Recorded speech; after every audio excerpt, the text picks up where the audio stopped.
वह एक आवाज़ थी जो कैथरीन को खतरों से आगाह करती थी। लेकिन फिर कुछ ऐसा हुआ कि उस आवाज़ का राज तलाशना कैथरीन के लिए निहायत ही ज़रूरी हो गया।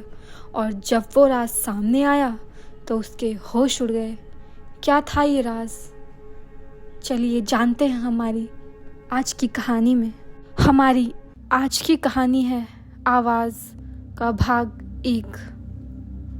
तो चलिए शुरू करते हैं। हेल्थ सिटी हॉस्पिटल, शिमला, जुलाई 1994। रात के 2 बज रहे थे। डॉक्टर के कैबिन में बैठा वह आदमी पेपर वेट को गोल गोल घुमाते हुए तेजी से कुछ सोच रहा था। उसके चेहरे पर बेचैनी थी।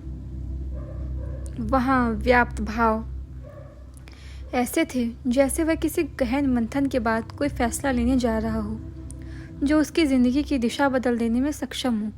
डॉक्टर का रिवॉल्विंग चेयर रिक्त था। कैबिन में पेपर वेट के घूर्णन से उत्पन्न हो रही ध्वनि के अतिरिक्त और कोई ध्वनि नहीं थी। जब पेपर वेट घरघराते हुए टेबल पर स्थिर हो जाता था तो वह मामूली सी ध्वनि भी तब तक के लिए लुप्त हो जाती थी जब तक कि वह आदमी पेपर वेट को दोबारा नचाने नहीं लगता था। पेपर वेट का एक घूर्णन अभी अभी खत्म हुआ था और आदमी उसे दोबारा गति देने ही वाला था कि कैबिन के दरवाजे पर कोई आहट सुनकर थम गया। गर्दन दरवाजे की ओर घुमाई। बात हुई मेरी, आगंतुक ने कैबिन में दाखिल होते हुए बस इतना ही कहा। सीधे जाकर खाली पड़ी रिवॉल्विंग चेयर पर आसीन हो गया। तो कैबिन में पहले से ही उपस्थित आदमी ने भौवें उचकाई। तो अब फैसला आप पर है मिस्टर ब्रिगेंजा, डॉक्टर ने 2 टुक लहजे में कहा। दिक्कत मुझे नहीं है और ना ही डॉक्टर थॉमस को है। यदि आप किसी फैसले पर पहुंच चुके हैं तो हम फॉर्मेलिटीज़ पूरी कर सकते हैं। मिस्टर ब्रिगेंजा खामोश हो गए। पिछले आधे घंटे से पेपर वेट को नचाते हुए वे फैसला ही तो कर रहे थे, लेकिन डॉक्टर के स्पष्ट कथन पर उनकी चुप्पी दर्शा रही थी कि वह अभी भी असमंजस में थे। हालांकि ये फैसला करना आसान नहीं है, डॉक्टर ने कहा, लेकिन मेरी सलाह है कि आप हाँ कर दें, क्योंकि ऐसा करने पर आपकी इच्छा भी पूरी हो जाएगी और डॉक्टर थॉमस भी अपने न्यूरोलॉजिकल रिसर्च पर पूरी तरह फोकस कर पाएंगे। आप यकीन कीजिए, वह भी सामान्य बच्चों की तरह ही होगी। कुछ भी अब नॉर्मल नहीं होगा उसमें। ब्रिगेंजा अभी भी किसी नतीजे पर नहीं पहुंच सके। शायद उन्हें कुछ वक्त चाहिए था। क्या सोचने लगे आप? डॉक्टर ने पूछा। मुझे समझ नहीं आ रहा कि थॉमस ऐसा कैसे कर सकते हैं।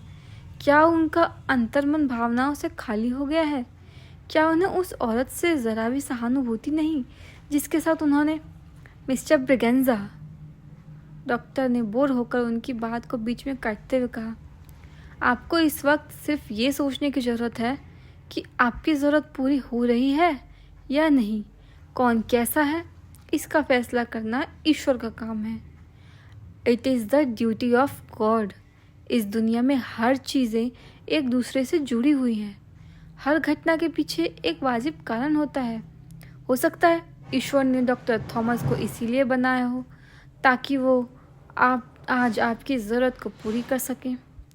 डॉक्टर की बातों का मतलब ब्रिगेंजा भी समझ रहे थे, लेकिन फिर भी उनके मन में कोई फांस थी जो उन्हें एकमत होने से रोक रही थी। जो सोचना है जल्दी सोचिए। ये आप भी जानते हैं कि वक्त... ठीक है डॉक्टर। डॉक्टर का कथन समाप्त होने से पहले ही ब्रिगेंजा ने सहसा अपना फैसला सुना दिया। अगर डॉक्टर थॉमस को कोई आपत्ति नहीं तो मुझे भी कोई आपत्ति नहीं। Saint Augustus girls hostel, Shimla, अप्रैल 2009। वह सायरन की आवाज़ थी जो इतनी तेज़ और कर्कश थी कि उसके शोर में अन्य आवाज़ें दब गई थी। कैथरीन को लग रहा था कि उसके आसपास सायरन के शोर के अलावा और कोई शोर है ही नहीं। जब शोर बर्दाश्त की हद से अधिक बढ़ गया तो उसने अपनी दोनों हथेली कान पर रख ली, लेकिन फिर भी आवाज़ से पीछा नहीं छुड़ा, क्योंकि आवाज़ कहीं बाहर से नहीं आ रही थी बल्कि उसके जहन में ही थी, उसके अपने जहन में। आह, अंततः वह कराह कर बेड पर बैठ गई, कानों पर हथेली का दबाव बढ़ाती गई, मगर परिणाम कुछ नहीं निकला, बल्कि इसके विपरीत आवाज़ की कर्कशता बढ़ती ही गई और कुछ ही सेकंड में कैथरीन को लगने लगा कि उसके दोनों कान के पर्दों पर कोई सुई चुभ हो रहा है। शोर बढ़ता रहा और उसी अनुपात में कैथरीन की तड़प भी। फिर सब कुछ थम गया। आवाज़ की तीव्रता अपने चरम पर पहुंचकर स्थिर हो गई और धीरे धीरे कम होने लगी। थोड़े ही समय में सायरन की वह आवाज़ पूरी तरह खत्म हो गई, लेकिन कैथरीन की हालत अब भी सामान्य नहीं हुई, क्योंकि वह आवाज़ अपने पीछे एक खामोशी छोड़ गई थी। एक ऐसी खामोशी जो कैथरीन के मन में इस संभावना को जन्म दे रही थी कि कहीं वह बाहरी तो नहीं हो गई। उसने आंखें अब भी नहीं खोली थी और ना ही कानों से हथेलियां हटाई। हालांकि अब उसके जहन में परम शांति थी, मानो किसी भीषण तूफान के गुजर जाने के बाद प्रकृति में गहरी खामोशी छा गई हो। और फिर कुछ ऐसा हुआ जिसकी कैथरीन अभ्यस्त हो चुकी थी। वहाँ मत जाओ, खतरा है। ठीक उसी पल कैथरीन को किसी ने तेजी से झकझोर दिया। तू यहाँ कान बंद करके बैठी है, तभी मेरी आवाज़ नहीं सुनाई दी तुझे। कैथरीन ने धीरे धीरे आंखें खोली। 2 मिनट से भी कम अवधि वाली उस अजीबोगरीब मनोदशा के गुजर जाने के बाद वह खुद को काफ़ी थका हुआ महसूस करने लगी थी और साथ ही उसके सिर में तेज़ दर्द भी हो रहा था। लेकिन वह जानती थी कि ये सिर दर्द उतना ही क्षणिक होने वाला था जितना क्षणिक वह दशा थी। उसके सामने खड़ी उसकी रूममेट प्रमिला डिसूजा की ओर उसने सामने खड़ी अपनी रूममेट प्रमिला डिसूजा की ओर देखा, जो कमर पर दोनों हाथ रखे हुए उसे घूर रही थी। Sorry Pramila, I am really sorry. Pramila कुछ कहने ही वाली थी कि अचानक उसकी नज़र बिस्तर पर पड़े पिकनिक बैग पर पड़ी और उसकी आंखें हैरत से फैल गई। ये क्या? तूने अभी तक अपना बैग नहीं रेडी किया? ओह जीजस, सारे लोग आ चुके हैं। तेरी वजह से बस रुकी है और तू अभी तक? मैं बैग ही पैक कर रही थी, कैथरीन ने थके लहजे से कहा। लेकिन अचानक वही हुआ जो पहले भी कई बार मेरे साथ हो चुका है। यू मीन तुझे वो आवाज़ फिर से सुनाई दी? प्रमिला ने आशंकित लहजे में पूछा। अब तो गिनती भी याद नहीं कितनी बार मेरे साथ ऐसा हो चुका है, और हर बार की तरह तो इस बार भी उस आवाज़ की बात मानने वाली है? प्रमिला ने पूर्वत लहजे में पूछा। सॉरी, मैं जानती हूँ कि यह अजीब है, लेकिन पता नहीं क्यों उसकी एडवाइस को नज़रअंदाज करना अच्छा नहीं लगता। ऐसा लगता है जैसे वो कोई एंजल है जो मुझे खतरों से आगाह करती है। प्रमिला ने बनावटी हंसी हंसते हुए ये दर्शाया कि कैथरीन की बातें उसके लिए मजाक से अधिक कुछ नहीं है। वैसे पिकनिक पर पीटर भी आ रहा है, उसने अपने लहजे में दोनों जहान की शरारत भरते हुए कहा। सोच ले, कहीं इस बार उस आवाज़ की सलाह मानकर तू किसी गोल्डन चांस को तो मिस नहीं। हे, डोंट डू दिस। वह अपनी बात पूरी भी नहीं कर पाई कि कैथरीन ने उसके गाल पर इतने ज़ोर से चुट्टी काटी कि वहाँ निशान पड़ गया। तेरी बातें आजकल काफ़ी नॉनवेज होती जा रही हैं। क्लास के डर्टी गर्ल्स की कंपनी तो ज्वाइन नहीं कर ली तूने? तेरी इन्हीं हरकतों पर मन करता है तुझे उठा के पटकूं। प्रमिला गाल सहलाते हुए बोली। सत्यानाश कर दिया चेहरे का। चल अब वैसलीन दे। कैथरीन ने निकाल कर दे दिया, जिसे उसने थोड़ी देर पहले ही बैग में रखा था। तो पक्का नहीं आ रही है तू? प्रमिला ने निशान वाले जगह को वैसलीन लगी उंगली से सहलाते हुए कहा। नहीं, रुक, मैं एप्लीकेशन लिख देती हूँ। मीना कुमारी को दे देना, वरना वो तिल का ताड़ बना देती है। जल्दी कर। प्रमिला ने स्मार्टफोन के डिस्प्ले पर अपनी शक्ल निहारते हुए कहा।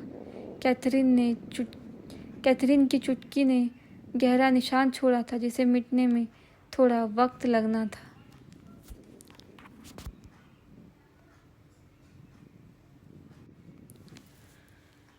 Saint Augustus girls hostel Shimla, सितंबर 2009।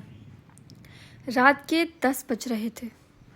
फ़ोन तो उठा ले कैथू, तीसरी बार रिंग कर रहा है। प्रमीला ने किताबों से निगाहें उठाए बगैर कहा, मगर कैथरीन ने ध्यान नहीं दिया। उसने किताबों के बीच पेन रखकर उन्हें बंद कर दिया और गाल पर हथेली टिकाए हुए खिड़की के जरिए बाहर हो रही मूसलाधार बारिश को देख रही थी। हॉस्टल के कंपाउंड में फैली रंगीन रोशनी में बारिश की बूंदें उसे आकर्षक लग रही थी। स्टडी टेबल पर रिंग कर रहे सेलफोन के डिस्प्ले पर हिटलर नाम फ्लैश हो रहा था। रिंग की आवाज़ उसके कानों में जा रही थी, मगर वह उस कॉल के प्रति बेपरवाह होकर अपनी धुन में मगन थी। जब तीसरी रिंग खत्म हो गई और उसे क्षणिक अंतराल के बाद चौथी रिंग शुरू हुई तो प्रमीला से रहा न गया। वह झल्लाते हुए बिस्तर से उतरकर स्टडी टेबल तक आ गई, लेकिन इससे पहले कि वो फ़ोन उठाती, कैथरीन ने फ़ोन पर अपना हाथ रख दिया। तुझे क्या पड़ी है? उसने कहा। चौथी बार चिल्ला रहा है ये। अब नहीं चिल्लाएगा, कहते हुए कैथरीन ने साइलेंट मोड ऑन कर दिया और रिंग खामोश हो गई। लेकिन इस बीच प्रमीला ने डिस्प्ले पर उभर रहा नाम पढ़ लिया था। ये तो तेरी मम्मी का फ़ोन है, मिसेस ब्रिगेंजा का। नहीं, ये हिटलर का फ़ोन है। रात के 10 बजे हिटलर ने मेरी खैरियत जानने के लिए नहीं, बल्कि ये जानने के लिए फ़ोन किया है कि मैं कहाँ हूँ। कैथरीन ने गहरी सांसें लेते हुए बारिश पर से ध्यान हटाया और किताबों को फिर से खोल लिया। तो क्या उन्हें नहीं जानना चाहिए? कैथरीन ने कोई जवाब नहीं दिया। अजीब लड़की है तू भी, अपनी ही माँ से इतना गुस्सा। चल ला फ़ोन, मुझे दे, मैं ही बात कर लेती हूँ। कह दूंगी कि तू सो गई है। तुझे बड़ी फिक्र हो रही है मिसेस ब्रिगेंजा की। कैथरीन ने ऐसी शक्ल बनाकर कहा मानो प्रमीला को काट लेगी। 1 महीने में तू उनकी बेटी बनकर देख, तुझे भी पता चल जाएगा कि उस औरत को माँ कहना, उससे बातें करना और उसके साथ रहना मुझे क्यों नहीं पसंद है। जीसस रहम करे मिसेस ब्रिगेंजा पर, जिन्हें तू जैसी नक्सड़ी बेटी हुई है। तेरे बच्चे भी तुझे कभी माँ नहीं कहेंगे और अपने सेलफोन में तेरा नंबर ग्रैंड हिटलर के नाम से रखेंगे। प्रमीला ने कैथरीन को समझाने की और कभी कोशिश नहीं की और वापस अपनी जगह चली गई। कैथरीन की अपनी माँ मिसेस ब्रिगेंजा से नहीं बनती थी, इस बात का एहसास प्रमीला को भी था। माँ और बेटी के बीच ये मनमुटाव साधारण नहीं था। उन दोनों के बीच दूरियां इतनी अधिक थीं कि उन दोनों को साथ सामंजस्य बिठाना मिस्टर ब्रिगेंजा के लिए भी नामुमकिन था। कैथरीन शिमला की ही थी, लेकिन फिर भी उसने हॉस्टल को प्राथमिकता दी थी, तो सिर्फ इसीलिए क्योंकि उसे मिसेस ब्रिगेंजा के साथ रहने से सख्त एतराज़ था। प्रमीला एक बार की सांप, मेंढक, चूहे, बिल्ली जैसे घोर विरोधी जोड़ी की भी दोस्ती पर यकीन कर सकती थी, लेकिन कैथरीन और मिसेस ब्रिगेंजा में सुलह हो गई, इस पर सपने में भी यकीन नहीं कर सकती थी। दोनों फिर से अपनी अपनी पढ़ाई में जुट गई। करीब 10 मिनट बाद कमरे के दरवाजे पर थाप पड़ी। कौन है? प्रमीला ने पूछा। फादर एल्बर्ट आए हुए हैं और कैथरीन को वार्डन मैम के ऑफिस में बुला रहे हैं। अगर सो गई है तो जल्दी से जगा कर भेजो उसे। जवाब देने वाली हॉस्टल में आया का काम करने वाली महिला थी। फादर एल्बर्ट ने बुलाया है? कैथरीन के पैरों तले ज़मीन खिसक गई। वह घबरा कर प्रमीला की ओर मुड़ी। लेकिन क्यों? प्रमीला ने कंधे उचकाकर इस विषय में अनभिज्ञता जताई। फादर एल्बर्ट द्वारा इतनी रात गए तलब किया जाना साधारण नहीं था। वे स्कूल के प्रिंसिपल थे और अनुशासन को लेकर बरती जाने वाली सख्ती के कारण छात्रों के बीच भय का प्राय बने रहते थे। रात के 10 बजे अगर उन्हें गर्ल्स हॉस्टल आने की ज़रूरत पड़ी थी तो इसके पीछे कोई बड़ी बात थी। जाना, सोच क्या रही है? तू नहीं चल रही? कैथरीन ने प्रमीला को घूरा। नहीं नहीं नहीं, प्रमीला ने तीखा विरोध किया। अगर इस वक्त फादर एल्बर्ट से मेरा सामना हो गया तो मैं सारी रात डर के मारे सो नहीं पाऊंगी।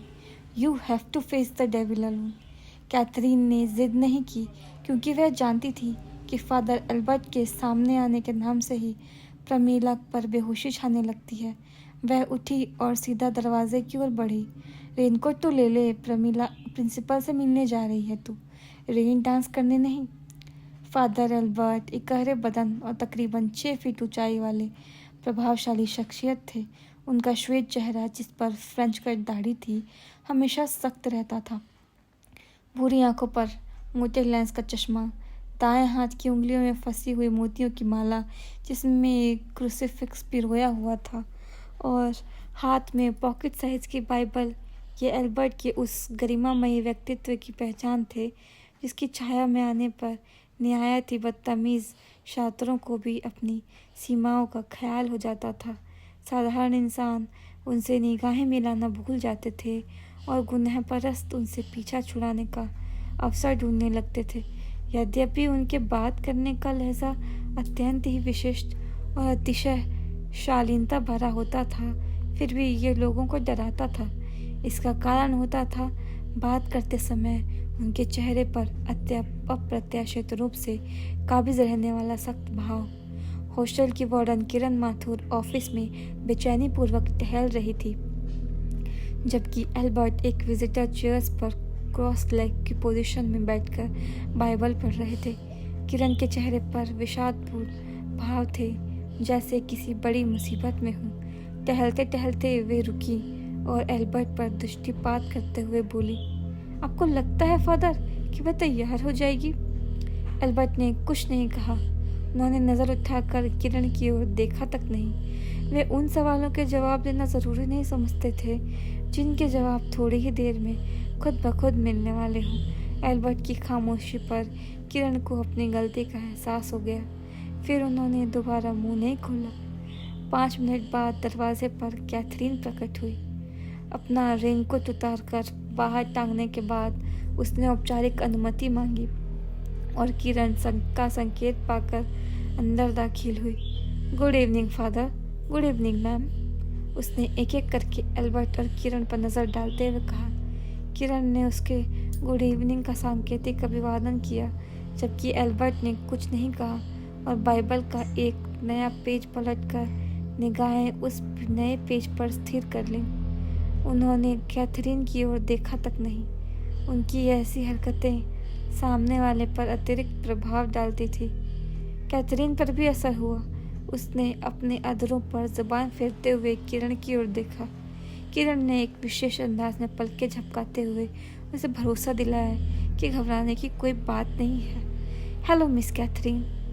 थोड़ी देर बाद एल्बर्ट ने खुद कहा, हालांकि उनकी निगाहें अब भी बाइबल के पन्ने पर ही रहीं। यस फादर, प्लीज़ बैठ जाइए। कैथरीन किसी यंत्र की मानिंद एक खाली कुर्सी पर जाकर बैठ गई। थोड़ी देर बाद एल्बर्ट ने उस अध्याय को जिसे वो फिलहाल पढ़ रहे थे समाप्त करके बाइबल को बंद करके टेबल पर रख दिया। हाथ की उंगलियों में फंसाई हुई माला को भी उन्होंने निकाल कर बाइबल पर ही रख दिया। तत्पश्चात चश्मा दुरुस्त करते हुए उन्होंने कैथरीन की ओर देखा। मिसेस माथुर ने हमें बताया कि आपके पास कोई शक्ति है जो आपको भविष्य के खतरों से आगाह करती है। एल्बर्ट ने नपे तुले लहजे में कहा, मुझे नहीं पता फादर कि वो कोई शक्ति है या वहम, या फिर मुझे कोई मेंटल डिसऑर्डर है। फिर भी आप उस शक्ति की बात को मानती हैं? हाँ, कैथरीन हकला गई और उसने एल्बर्ट से इधर देखते हुए कहा, कभी कभी मेरा मतलब कि अक्सर मानती हूँ और कभी कभी नहीं भी मानती हूँ। और जब आप नहीं मानती तब क्या होता है? मेरा नुकसान होता है और मुझे एहसास हो जाता है कि मैंने उसकी बात ना मानकर गलती की है, कैथरीन ने इस बार बिना रुके हुए कहा। हालांकि इस बार भी जवाब देते वक्त वह एल्बर्ट की निगाहों को लगातार सामना ना कर सकी। फिर तो ये वहम या मेंटल डिसऑर्डर से कहीं ज़्यादा हुआ। जी शायद। फादर ने खामोश होकर कुछ क्षणों तक कैथरीन को घूरा और फिर पूछा, आप कब से मान रही हैं उस आवाज़ की बातों को जो मिसेस माथुर के अनुसार आपके जहन में रहती है? याद नहीं फादर, बहुत पहले से मान रही हूँ। शायद हमने सवाल ही गलत पूछ लिया मिस कैथरीन। हमारे पूछने का मतलब ये था कि आपके मन में ये ख्याल कैसे और कब आया कि उस आवाज़ की सलाह पर अमल करके देखा जाए। मैंने 1-2 बार नज़रअंदाज किया तो मुझे ही नुकसान हुआ। फिर मुझे लगने लगा कि उसकी बात मान कर देखा जाए। क्या आप कोई ऐसा उदाहरण दे सकती हैं जब आपने उसकी बात ना मानी हो और आपको नुकसान पहुंचा हो? कोई एग्जाम्पल है फादर? लाइक जब शुरू में मैं कभी कभी मुझे वह आवाज़ प्लेग्राउंड में जाने से मना करती थी और मैं चली जाती थी तो मेरे साथ कोई एक्सीडेंट हो जाता था। हालांकि ये छोटा ही होता था बट होता था। फादर ने एक गहरी सांस लेकर बाइबल पर हाथ फेरा और कहा, अब कोई ऐसा उदाहरण भी पेश कर दीजिए जब आप उस आवाज़ की बात मानकर किसी गंभीर नुकसान से बाल बाल बच गई हों। एल्बर्ट के उपयुक्त सवाल का जवाब देने के लिए कैथरीन के बजाय मिसेस माथुर ने मुंह खोला, लेकिन एल्बर्ट ने उन्हें संकेत से मना कर दिया। किरण सकपका कर शांत हो गई। फिर भी एल्बर्ट ने उन्हें सख्त निगाहों से घूरकर यह दर्शाया कि उन्होंने अशिष्टता की है। मिसेस माथुर ग्लानि से भरकर बगले झांकने लगे। मिस कैथरीन, प्लीज़ आप कंटिन्यू कीजिए। एल्बर्ट कैथरीन से मुखातिब हुए। अभी अप्रैल में हमारे स्कूल में पिकनिक बस के साथ जो हादसा हुआ था उसके बारे में भी उस आवाज़ ने ही मुझे आगाह किया था। यानी आपको पहले से ही पता था कि बस एक पहाड़ी पर मोड़ पर टर्न लेते हुए चट्टान से टकरा जाएगी और ड्राइवर समेत कई बच्चे और स्टाफ लोग घायल हो जाएंगे? मेरा मतलब ये नहीं था फादर। वो आवाज़ इतनी क्लियर प्रेडिक्शन नहीं करती। वो बस मुझे मना करती है, ये नहीं बताती कि मेरा नुकसान क्या है। उस बार भी उसने मुझे बस इतना कहा था कि मैं वहाँ ना जाऊँ, वहाँ खतरा है। एल्बर्ट ने समझने वाले भाव से गर्दन हिलाते हुए किरण की ओर देखा। कुछ देर तक मनन किया और फिर कैथरीन की ओर रुख करते हुए पूछा, क्या आपने कभी ये जानने की कोशिश की मिस कैथरीन कि वो आवाज़ किसकी है और आपको खतरों से आगाह क्यों करती है? कैथरीन ने गर्दन हिलाकर नहीं में जवाब दिया। और आपने ये कोशिश शायद इसीलिए नहीं की होगी क्योंकि आपको लगा होगा कि वो कोई एंजल है जो आपको गॉड की ओर से गिफ्ट किया गया है और आपको वहाँ जाने ही नहीं देता जहाँ खतरा होता है। ऐसा सोचकर आप ईश्वर के करीब होने की अपनी स्पेशलिटी पर फक्र भी महसूस करती होंगी, है ना? एक्चुअली फादर, मुझे खुद नहीं पता कि उस आवाज़ ने मुझे क्यों चुना है। मैंने उसके बारे में कभी जानने की कोशिश नहीं की क्योंकि मैं अभी तक यह नहीं समझ पाई हूँ कि वास्तव में वो आवाज़ एक्सीडेंट करती भी है या ये केवल मेरे सबकॉन्शियस माइंड का कोई खेल है। क्या आपने कभी ये सोचा है कि अगर वो आवाज़ डेविल की हुई तो? एल्बर्ट का लहजा थोड़ा रहस्यमय हुआ। कैथरीन ने पहले किरण की ओर फिर एल्बर्ट की ओर देखा और कहा, वो आवाज़ किसी लेडीज़ की है। शैतान की दुनिया में भी एक लेडी है जो उसके लिए संतान पैदा करती है। ये कहते हुए भी एल्बर्ट का लहजा रहस्यमय ही रहा। अब कैथरीन डरी। बाहर तेज़ बारिश थी और अंदर एल्बर्ट उसे डरा रहे थे। उसके थूक सटक कर सूख रहा गला उसने थूक सटक कर सूख रहा गला तर किया और किरण की ओर देखा। किरण की दृष्टि एल्बर्ट पर थी। शायद उन्हें भी 10वीं कक्षा की एक छोटी सी लड़की से एल्बर्ट की ऐसी बातें दुविधा में डाल रही थी। लेकिन एल्बर्ट के चेहरे पर इस प्रकार के भाव थे जैसे वे जानबूझकर इस मुद्दे को उठाकर कैथरीन की उस आवाज़ का राज जानने की कोशिश कर रहे हों। कैथरीन ने जब कुछ नहीं कहा तो थोड़ी देर बाद एल्बर्ट ने दोबारा पूछा, आपने बताया नहीं मिस कैथरीन कि अगर वो आवाज़ किसी दूसरी दुनिया की हुई तो? दूसरी दुनिया में कौन रहता है? ये एक कैथोलिक होने के नाते आप बेहतर ढंग से जानती होंगी, है ना? कैथरीन अब भी खामोश रही, लेकिन इस बार उसने चेहरा उठाकर अपने भाव से एल्बर्ट को जता दिया कि उस आवाज़ के एविल एंटिटी होने की संभावना पर उसने आज तक सोचा ही नहीं। एल्बर्ट समझ भी गए। प्रेयर करती हैं आप? कैथरीन ने सांकेतिक हाँ प्रकट की। दिन में कितनी बार आवाज़ सुनाई देती है? इतनी फ्रीक्वेंटली नहीं सुनाई देती है फादर। कभी हफ्ते में एक बार तो कभी महीने में एक बार। कभी कभी ऐसा भी होता है कि आवाज़ 2-3 दिन लगातार मुझे आगाह करने आती है। फिलहाल पिकनिक वाले हादसे के बाद वह मुझे एक भी बार सुनाई नहीं दी। हो सकता है पिकनिक वाले हादसे के बाद आपके फ्यूचर में कोई बड़ा हादसा लिखा ही ना हो, क्योंकि अगर ऐसा होता तो आवाज़ आपको आगाह करने ज़रूर आती। कैथरीन ने कुछ नहीं कहा। एल्बर्ट ने किरण की ओर देखा। थोड़ी देर तक वे दोनों एक दूसरे की ओर देखते रहे। आंखों में उनके बीच कोई रजामंदी हुई। तत्पश्चात एल्बर्ट पुनः कैथरीन से मुखातिब हुए। हम चाहते हैं मिस कैथरीन कि आप उस आवाज़ के साथ एक प्रयोग करें। I mean, एक एक्सपेरिमेंट। कैसा एक्सपेरिमेंट फादर? कैथरीन एल्बर्ट की बातों का मतलब नहीं समझ सकी। एल्बर्ट ने किरण माथुर की ओर देखा, जो गहरी उत्कंठा के बोझ तले दबी नजर आ रही थी। जब एल्बर्ट ने दोबारा कैथरीन पर दृष्टिपात किया तो उसके भावभंगिमा में थोड़ी नरमी थी। हम चाहते हैं कि आप एक बार उस आवाज़ का प्रयोग करके किसी दूसरे के लिए करके देखें। कैथरीन के पैरों तले ज़मीन खिसक गई।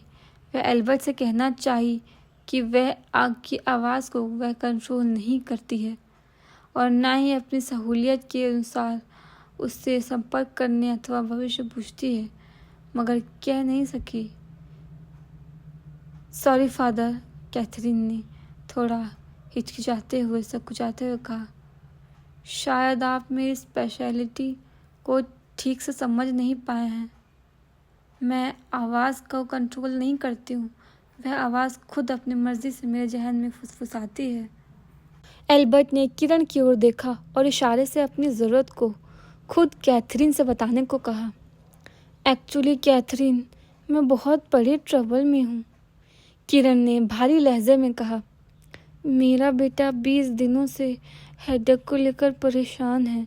डॉक्टर ने लगभग सारे टेस्ट किए हैं, लेकिन फिर भी वो प्रॉब्लम को ट्रैक नहीं कर पाए हैं और फिलहाल रैंडम बेसिस पर बदल कर मेडिसिन चला रहे हैं। 20 दिन बहुत ज़्यादा नहीं है, लेकिन जैसा भयानक दर्द उसके सिर में उठता है उसे ध्यान में रखते हुए देखा जाए तो एक एक पल बहुत ज़्यादा लगता है। वह 24 घंटे में तकरीबन 8 घंटे मौत जैसी भयानक पीड़ा से लड़ते हुए गुजारता है। पर मैम, मैं इसमें क्या कर सकती हूँ? कैथरीन असहज से हुई। मिसेस माथुर का सोचना है कि अगर आप उस आवाज़ से ये जानने की कोशिश करें कि इनके बेटे की वास्तविक समस्या क्या है, तो डॉक्टर्स को उसे ट्रीट करने में आसानी होगी, एल्बर्ट ने कहा। कैथरीन के चेहरे पर दुविधा के गहरे बादल मंडराने लगे। प्लीज़ कैथरीन, किरण ने एल्बर्ट की परवाह ना करते हुए कहा।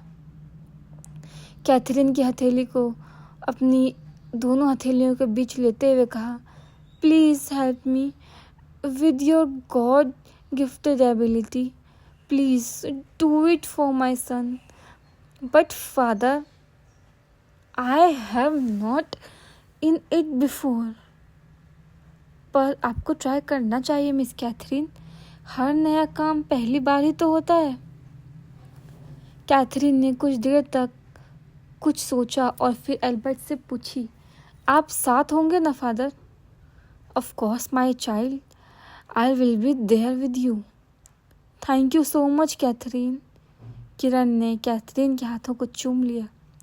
किरण, कैथरीन और एल्बर्ट आहिस्ता से कमरे में दाखिल हुए।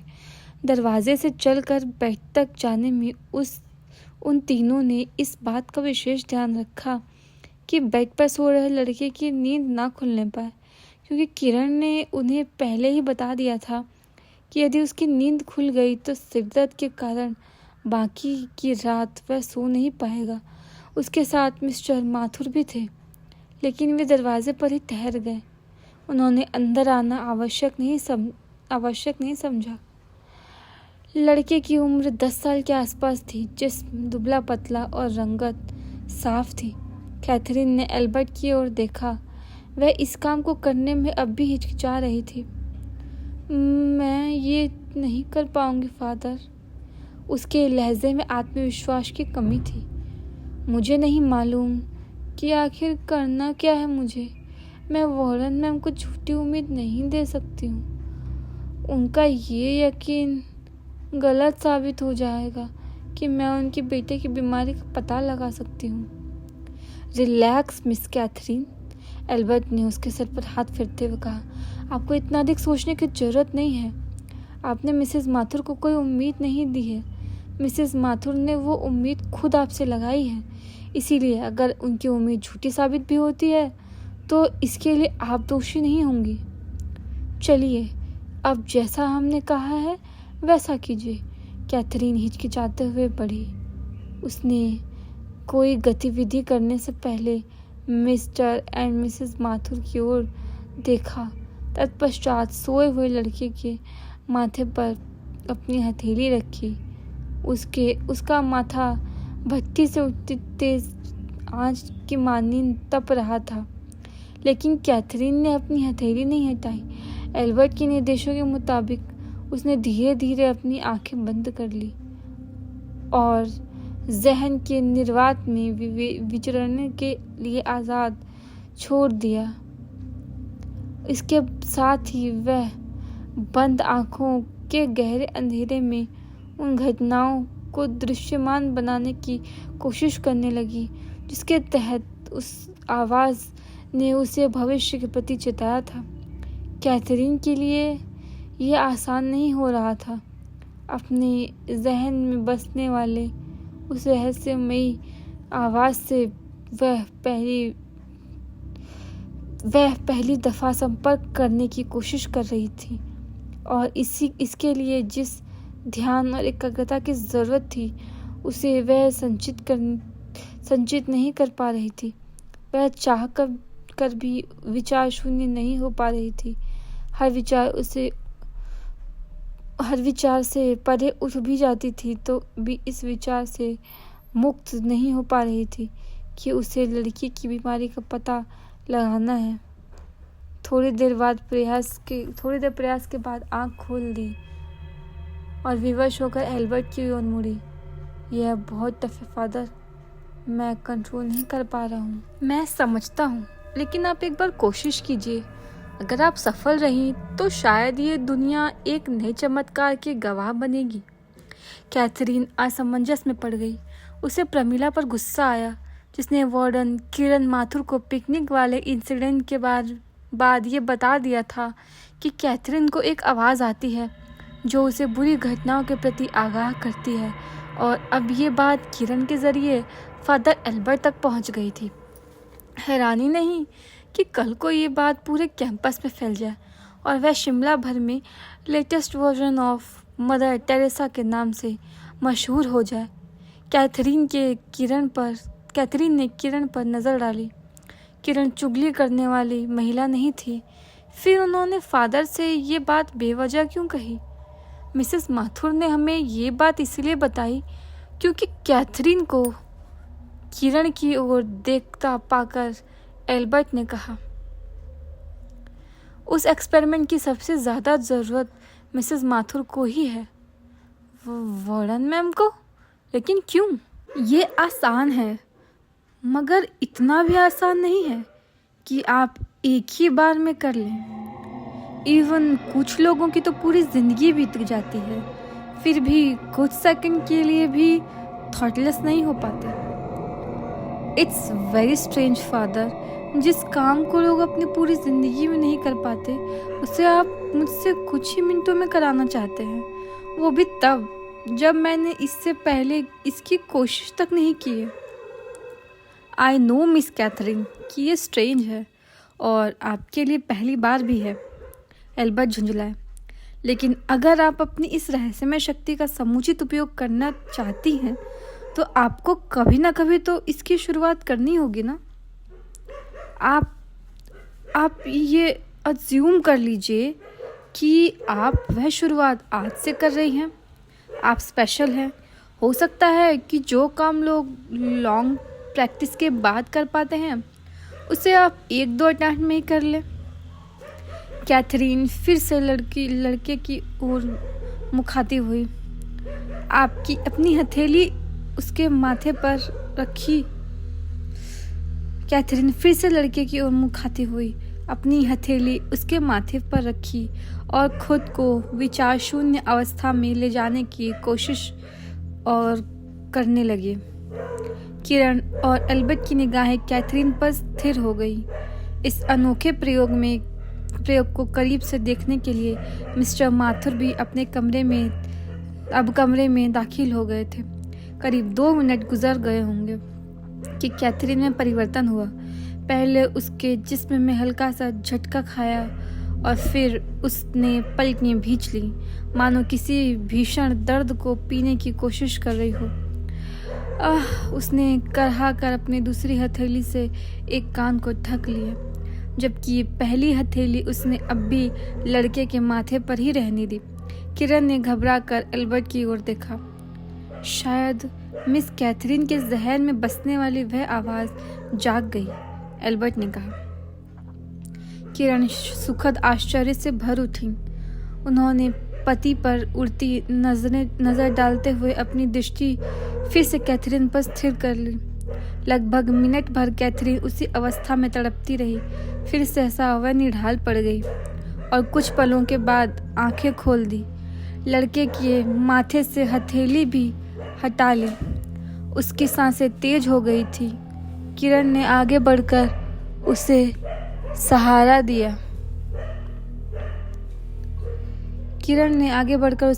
दिया। तो थैंक यू मैम। किरण का आश्रय लेते हुए कैथरीन बिस्तर पर बैठ गई। उस भीषण किंतु अस्थायी सिरदर्द के खत्म हो जाने तक वह खामोश रही। तत्पश्चात उसने एक एक करके कमरे में मौजूद तीनों लोगों को देखा। आवाज़ ने क्या कहा? किरण ने अधीर लहजे में पूछा। सॉरी मैम, कैथरीन ने किरण के चेहरे से इतर देखते हुए कहा। लेकिन आवाज़ ने मुझे आपके बेटे के बारे में एक टेरिबल इन्फॉर्मेशन दी है। Terrible information? किरण का कलेजा हलक में आ फंसा। एल्बर्ट और मिस्टर माथुर भी बुरी तरह चौंके। कैथरीन तुरंत कोई जवाब ना दे सकी। वह पैर के अंगूठे पर निगाहें स्थिर किए रही। आवाज़ ने आपको क्या बताया मिस कैथरीन? एल्बर्ट ने पूछा। जब कैथरीन ने निगाहें ऊपर उठाई तो 3 जोड़ी उत्सुक निगाहों को खुद पर स्थिर पाया। क्या बताया उस आवाज़ ने तुम्हें? किरण ने अधीर होते पूछा। आपके बेटे के ब्रेन में ट्यूमर ग्रो कर रहा है। नहीं, किरण ने कैथरीन की बात को सिरे से खारिज कर दिया। आवाज़ ने झूठा कहा था तुमसे। हमने सारे टेस्ट कराए हैं उसके। सीटी स्कैन की रिपोर्ट 2 दिन पहले ही आई है। उसके सारे रिपोर्ट्स फेयर हैं। कैथरीन ने कुछ कहने के बजाय एल्बर्ट की ओर देखा। एल्बर्ट को कैथरीन की बातों पर यकीन था। ऐसा उनकी भाव भंगिमाओं से पता चल रहा था। मिस कैथरीन ने वही किया जो हमने उन्हें करने को कहा, आई मीन फोर्स किया।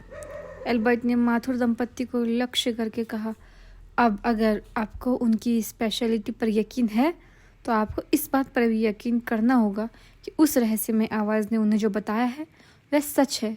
सीटी स्कैन या बाकी के टेस्ट में आपके बेटे का ट्यूमर डिटेक्ट क्यों नहीं हुआ, इसका बेहतर जवाब आपका डॉक्टर ही दे सकता है। मिस्टर एंड मिसेस माथुर में से किसी ने कुछ नहीं कहा, क्योंकि इस खौफनाक खुलासा आपसे ये कहा किसने मिस्टर माथुर कि आपके बेटे को ब्रेन ट्यूमर हो रहा है?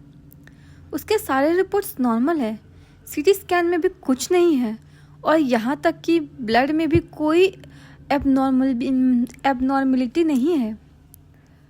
Liver function test, kidney function test, सारे टेस्ट समेत सारे जनरल हेल्थ टेस्ट में नॉर्मल हैं। मिस्टर माथुर ने कुछ नहीं कहा। उन्हें समझ नहीं आ रहा था कि डॉक्टर को ये कैसे बताएं कि ऐसा कैथरीन नाम की एक लड़की के जहन में बसने वाली एक आवाज़ ने कहा है। कार्ड मुझे दीजिए, डॉक्टर ने माथुर की ओर हाथ बढ़ाते हुए कहा। मैं सारे रिपोर्ट्स को री एग्जामिनेशन कर लेता हूँ। माथुर ने कार्ड डॉक्टर को थमा दिया। डॉक्टर ने कार्ड पर दर्ज कोड की बोर्ड के जरिए कंप्यूटर के मॉनिटर पर खुले एक सॉफ्टवेयर में एंटर किया और केस से जुड़े सारे विवरण उनके सामने खुल गए। उन्होंने सभी रिपोर्ट्स को एक एक करके दोबारा चेक किया, लेकिन रिपोर्ट्स के परिणाम नहीं बदले। पॉसिबल ही नहीं है मिस्टर माथुर, ट्यूमर की कोई संभावना नहीं है। कभी कभी बॉडी में हार्मोनल डिसऑर्डर की वजह से भी हेडेक होता है। फिर भी डॉक्टर, हम रिस्क नहीं लेना चाहते। ये भी तो हो सकता है कि ट्यूमर अभी माइनर साइज का हो, जो सीटी स्कैन में डिटेक्ट ना हो पाया हो। डॉक्टर ने स्वीकृत सूचक भाव से गर्दन हिलाई। इसकी प्रोबेबिलिटी हो सकती है। डॉक्टर ने कीबोर्ड पर उंगलियां चलाते हुए कहा, हालांकि मेरा प्रोफेशनल एक्सपीरियंस ये कहता है कि ऐसा नहीं होगा, लेकिन फिर भी मैं प्रिस्क्रिप्शन शीट पर एक टेस्ट अपडेट कर रहा हूँ। इसे पॉजिट्रॉन इमिशन टोमोग्राफी या शॉर्ट फॉर्म में पीटी स्कैन कहते हैं। हालांकि इससे कैंसरस ट्यूमर के फाइनल कंफर्मेशन और कैंसर के स्टेज को डिटरमाइन करने के लिए सजेस्ट किया जाता है, लेकिन आपकी तसल्ली के लिए फ़िलहाल इसे करवाना मुझे ज़रूरी लग रहा है। टेस्ट थोड़ा सा महंगा है, आप काउंटर पर पेमेंट करके डेट ले लीजिए। कार्ड वापस लेते वक्त उनके चेहरे पर नज़र आती चिंता डॉक्टर से छिपी न रह सकी।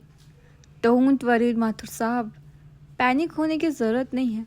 अगर आपके बेटे को ट्यूमर होगा भी तो ये माइनर होगा और नॉन कैंसरस होगा, क्योंकि लार्ज होने की कंडीशन में वह हमें सीटी स्कैन में ही नज़र आ जाता, और कैंसरस होने की दशा में हमें किसी न किसी टेस्ट में कोई ना कोई एबनॉर्मलिटी दिख गई होती। I hope so doctor, Mathur ने खड़े होते हुए कहा। मैं टेस्ट की डेट ले लेता हूँ। Good luck. जब तूने वार्डन मैम से ये कहा होगा कि उनके बेटे की बुद्धि में ट्यूमर है, तो उनकी कंचे जैसी गोल गोल आंखें बाहर निकल पड़ी होंगी ना? प्रमीला ने कैथरीन के साथ लैब की ओर जाते समय पूछा। उस रात की घटना के बाद ये दूसरा दिन था। तेरे लिए मजाक की बात है? कैथरीन ने लैब मैनुअल में निगाहें गड़ाए हुए पूछा, क्योंकि उसे अपने प्रैक्टिकल की चिंता होती थी, जबकि प्रमीला के प्रैक्टिकल की क्लास किसी दूसरे ग्रुप के स्टूडेंट द्वारा निकाली गई रीडिंग्स की नकल करके फाइल चेक करवाने तक ही सीमित होती थी। नहीं, ऐसा नहीं है, लेकिन फिर भी ऐसे शॉकिंग न्यूज़ पर लोगों के रिएक्शंस देखने में बड़ा मज़ा आता है। तू सुधरेगी नहीं। कहने के बाद कैथरीन ने ज्यों ही प्रमीला की ओर देखा, वो बौखला गई। प्रमीला गधे के सींग की तरह गायब हो गई थी।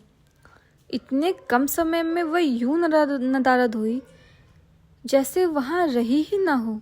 कैथरीन ने आसपास देखा, लेकिन वह नज़र नहीं आई। जब उसकी निगाह सामने पड़ी तो प्रमीला के उड़न छू होने का कारण उसे अच्छे से समझ में आ गया।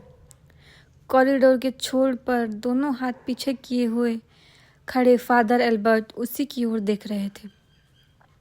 कैथरीन समझ गई कि एल्बर्ट से सामना ना हो, इसके लिए प्रमीला भागकर किसी खाली क्लास में घुस गई होगी। उसने खुद को संयत किया और एल्बर्ट का सामना करने के लिए मानसिक रूप से तैयार होते हुए नपे तुले चाल से उनकी ओर बढ़ी। Good morning father. वह एल्बर्ट के सामने पहुंचकर ठिठकी, उनकी ओर देखी। मॉर्निंग। एल्बर्ट के होठों पर उनकी दुर्लभ मुस्कान नजर आई और उनके चेहरे पर आज सख्त भाव भी नहीं थे। शायद कैथरीन के सामने होने के कारण नहीं थे। You are great my child, you are really great. उस आवाज़ की बात बिल्कुल सही निकली। कैथरीन की समझ में नहीं आया कि अपनी स्पेशलिटी के बाद फिर साबित हो जाने पर वह खुश हो या वार्डन के 10 साल के बेटे को ट्यूमर कंफर्म हो जाने पर दुखी हो। एल्बर्ट उसकी दुविधा समझ गए। Don't be confuse Miss Catherine, आपको दुखी होने की बिल्कुल ज़रूरत नहीं है। वार्डन के बेटे का पीईटी स्कैन कल हुआ और रिपोर्ट भी कल ही आई। खुशी की बात यह है उनका ट्यूमर नॉन कैंसरस है और बहुत ही माइनर है। इवन उसे तो अभी ऑपरेट भी नहीं किया जा सकता। फ़िलहाल उसका केस एक अच्छे न्यूरोसर्जन को रेफ़र कर दिया गया है, जिसने कहा है कि कुछ मेडिसिन चलाने के साथ साथ ट्यूमर के ग्रोथ को मॉनिटर किया जाएगा और जब वह उस मिनिमम साइज़ तक पहुंच जाएगा कि उसे ऑपरेट किया जा सके तो ऑपरेट कर दिया जाएगा। ये सब आपकी वजह से ही पॉसिबल हुआ मिस कैथरीन, जो समय रहते इसका पता चला, वरना जब तक सीरियस सिम्टम नज़र आने शुरू होते तब तक ट्यूमर इलाज हो चुका होता और घातक भी। Thank God. कैथरीन ने राहत भरी सांस ली। मुझे वार्डन मैम की बहुत परवाह हो रही थी। You are so nice Miss Catherine, that's why I have a present for you.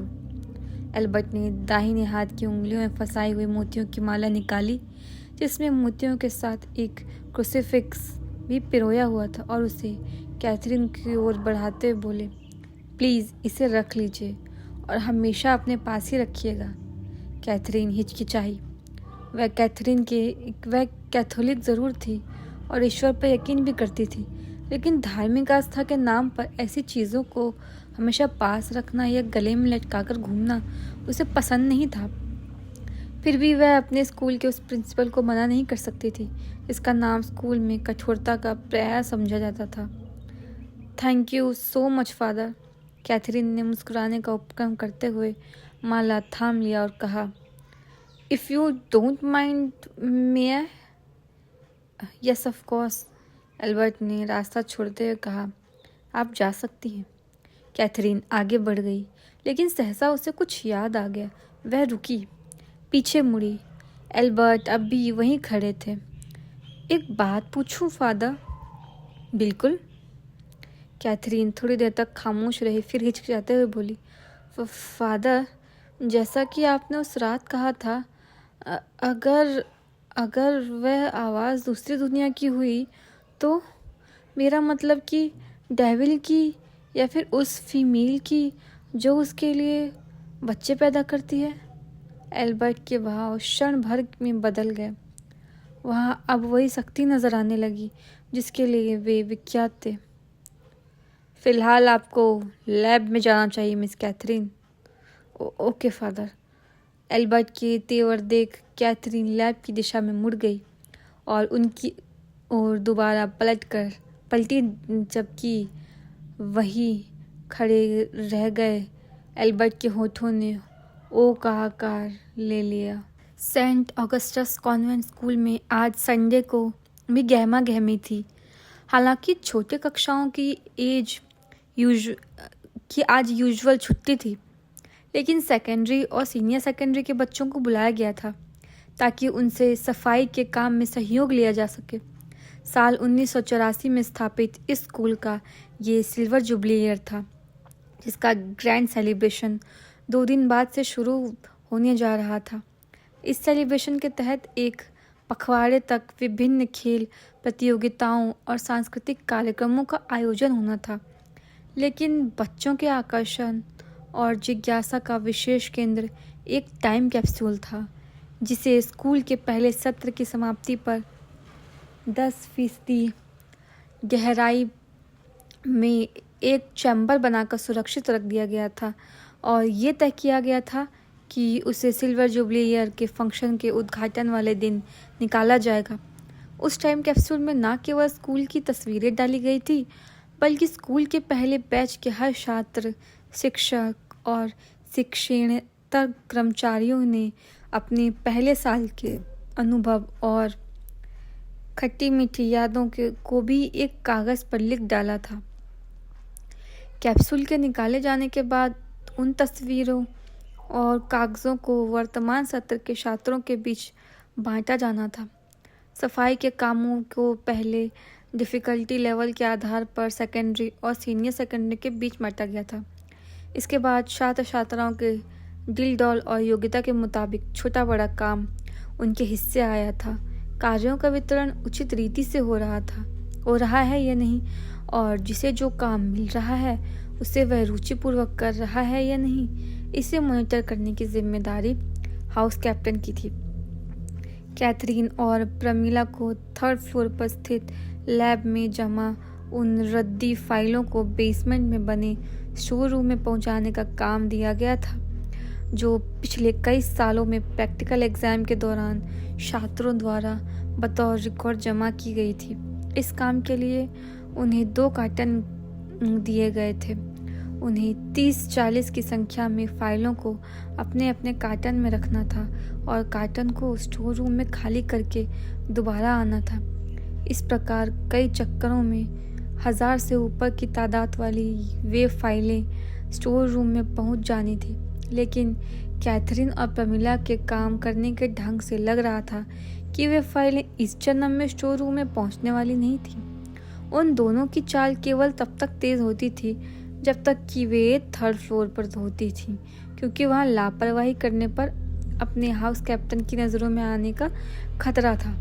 लेकिन 3rd फ्लोर से उतरते ही वे सिर पर कार्टन लिए वे इतनी धीमी से चलने लगती थी कि लगता था श्री कृष्ण की रासलीला में गोपियां सिर पर दही का मटका लिए ठुमक रही हूँ। अगर मुझे पता होता कि मेरी चब्बी होने की सज़ा मुझे ये मिलेगी कि मुझसे मजदूरों का काम करवाया जाएगा, तो मैं अपनी डाइट को ज़रूर कंट्रोल करती, प्रमीला ने खिन्न भाव से कहा। वे दोनों अब बेसमेंट की सीढ़ियाँ उतर रही थीं। उस मिस हंगर को देखा तूने? उसे मकड़ी के जाले उतारने का काम दिया गया है। नक्सली हाउस कैप्टन को लगा होगा कि वह टिकट पसली अगर 4 बार ऊपर नीचे करेगी तो बेहोश हो जाएगी, इसीलिए उसे आसान काम दिया। और ले कैथरीन ने उसका गाल रबड़ की तरह खींचते हुए कहा, पहली बार तूने अपने चबी होने पर अफसोस किया है, वरना हर बार तू कहती थी कि चबी इसलिए हो रही है क्योंकि नरेश को चबी लड़कियां पसंद है। नहीं, नरेश अब मेरा क्रश नहीं रहा क्योंकि उसका इंटरेस्ट अधिक उम्र की महिलाओं में है। एक दिन मैंने देखा कि जब हमारी मैडम मीना कुमारी टैक्सेशन का क्वेश्चन सॉल्व करते हुए ब्लैक बोर्ड के लोअर पोर्शन तक पहुंच गई थी और कुछ ज़्यादा ही नीचे झुक गई थी, तो नरेश एकटक उन्हें ही घूरे जा रहा था। छी गॉड, प्रमीला ने बुरा सा मुंह बनाया। मेरा लड़कों में थोड़ा ज़्यादा इंटरेस्ट ज़रूर है, लेकिन ऐसे चीप चॉइस वाले लड़कों के नाम से ही मुझे वॉमिटिंग आती है। स्टूडेंट लाइफ में लड़कों को इन चीज़ों से दूर रहना चाहिए और पढ़ाई लिखाई में मन लगाना चाहिए। आखिरी वाक्य के दौरान प्रमीला के दार्शनिक हाव भाव देखकर कैथरीन जोरों से हंसी और काफ़ी देर तक हंसती रही। और तू तो जैसे मीराबाई है। हंसी थमने पर उसने कहा, कृष्ण के भजन गाती है। छटंकी भर की इस छोटी सी उम्र में ही तू इंटरकोर्स ऑर्गेज्म का मतलब समझ गई है। 7 मोस्ट जॉयफुल आसनास ऑफ कामा सूत्र को रट लिया है तूने और नसीहतें दे रही है लड़कों को कि उन्हें इन चीज़ों से दूर रहना चाहिए। पहले खुद तो सुधरो नानी, फिर नसीहतें देना किसी को। चल ठीक है, प्रमीला ने लापरवाही से कहा। लेकिन नरेश, अब मेरा क्रश नहीं है, याद रखना। जब तक मुझे मेरा नया क्रश नहीं मिल जाता तब तक तू मुझे क्रश के नाम से चिढ़ाएगी नहीं। Okay done. इसके बाद दोनों खामोशी से सीढ़ियाँ उतर रही थी कि अचानक कैथरीन का पैर किसी रस्सी जैसी चीज़ पर पड़ा। उसकी निगाहें तुरंत नीचे गईं, लेकिन उसके चीखने से पहले ही प्रमीला हलाल होती बकरी की तरह चीख पड़ी और कार्टून ज़मीन पर फेंक कर बौखलाई हुई इधर उधर फुदकने लगी।